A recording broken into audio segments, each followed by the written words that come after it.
ఓం నమ శివాయ. అందరికీ నమస్కారం. ఈరోజు మన ఛానల్లో కార్తీక పురాణంలోని 17వ అధ్యాయం కార్తీక పారాయణంలోని 17వ రోజు కథ అంగీరసుడు ధనలోపునకు చేసిన తత్వోపదేశము.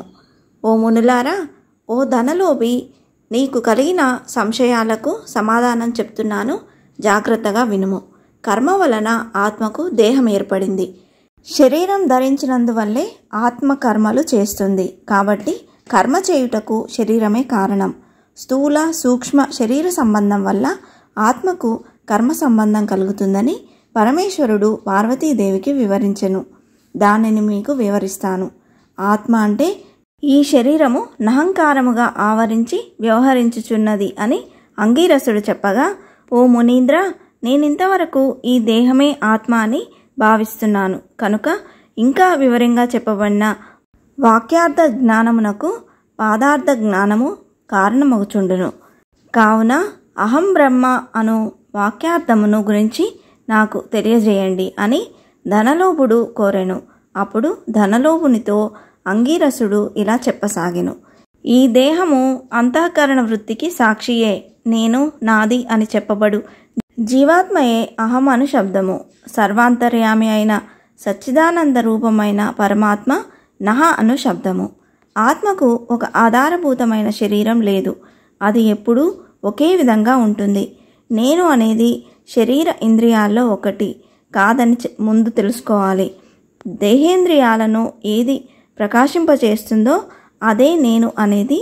దేహానికి జగత్, స్వప్న, సుషుప్త వ్యవస్థలు, స్థూల సూక్ష్మాకార శరీరాలు మూడింటిలోనూ నేను నాదని వ్యవహరించేది ఆత్మేనని తెలుసుకోమని చెబుతాడు.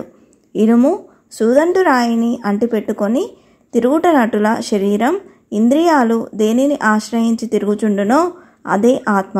అదేవిధంగా అవి ఆత్మ వలన తమ పని చేయును. నిద్రలో శరీరేంద్రియాలు సంబంధం లేక గాఢ నిద్రపోయి మేల్కొన్న తర్వాత నేను సుఖనిద్రపోతిని, సుఖంగా ఉన్నది అనుకునేదే ఆత్మ.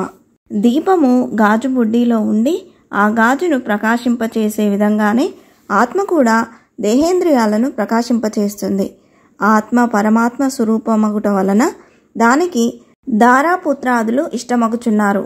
అట్టి విశేష ప్రేమాస్పదమగు వస్తువేదే అదియే పరమాత్మ అని గ్రహింపుము.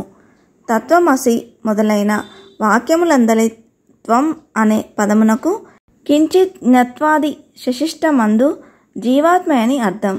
తత్ అను పదమునకు సర్వజ్ఞ దిగుణత్వ విశిష్టమైన సచ్చిదానంద స్వరూపమని అర్థం.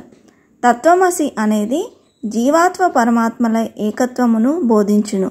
ఈ రీతిగా సర్వజ్ఞాత్వాది ధర్మములను వదిలివేయగా సచ్చిదానంద రూపమొక్కటియే నిలుచును. అదియే ఆత్మ. దేహ లక్షణములుండుట, జన్మించుట, పెరుగుట, క్షీణించుట, చచ్చుట మొదలగు 6 భాగములు శరీరానికే కాని ఆత్మకి కాదు. ఒక కుండను చూసి మనిషి అది మట్టితో చేసినదే అని ఏ విధంగా గ్రహించునో అలానే దేహాంతర్యామి అయిన జీవాత్మ పరమాత్మని తెలుసుకోవాలి. జీవుల కర్మఫలాన్ని అనుభవింపచేసేవాడు పరమాత్ముడని, జీవులు ఆ కర్మఫలాన్ని అనుభవిస్తారని తెలుసుకోవాలి. అందువల్ల మానవుడు మంచి గుణాలతో గురుసేవ చేస్తూ సంసారబంధమైన ఆశల నుండి విముక్తి పొందాలి. మంచి జరగాలనే తలంపుతోనే మంచి పనులు చేస్తూ భక్తి, జ్ఞాన, వైరాగ్యాలు కలిగి ముక్తిని పొందాలి. సత్కర్మానుష్ఠానం చేయాలి.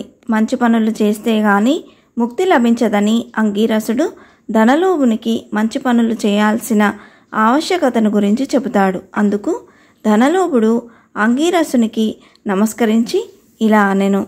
సప్తదశాధ్యాయము 17వ రోజు పారాయణం సమాప్తం. మరొక అధ్యాయంతో మళ్ళీ కలుద్దాం. నాదొక చిన్న మనవండి, ఇంతవరకు నా ఛానల్ సబ్స్క్రైబ్ చేసుకుని వాళ్ళుంటే సబ్స్క్రైబ్ బటన్ని ప్రెస్ చేసి పక్కనే ఉన్న బెల్ ఐకాన్ని ప్రెస్ చేసి ఆల్ అనే ఆప్షన్ ప్రెస్ చేశారంటే నేను పెట్టే ప్రతి వీడియో మీరు నోటిఫికేషన్ ద్వారా మొదటగా చూసేయవచ్చు. అలాగే లైక్ చేయండి, షేర్ చేయండి. మీకు ఏమైనా సందేహం ఉంటే నా కమెంట్ బాక్స్లో పోస్ట్ చేయండి. మరొక మంచి వీడియోతో మేము ముందుకు వస్తాను.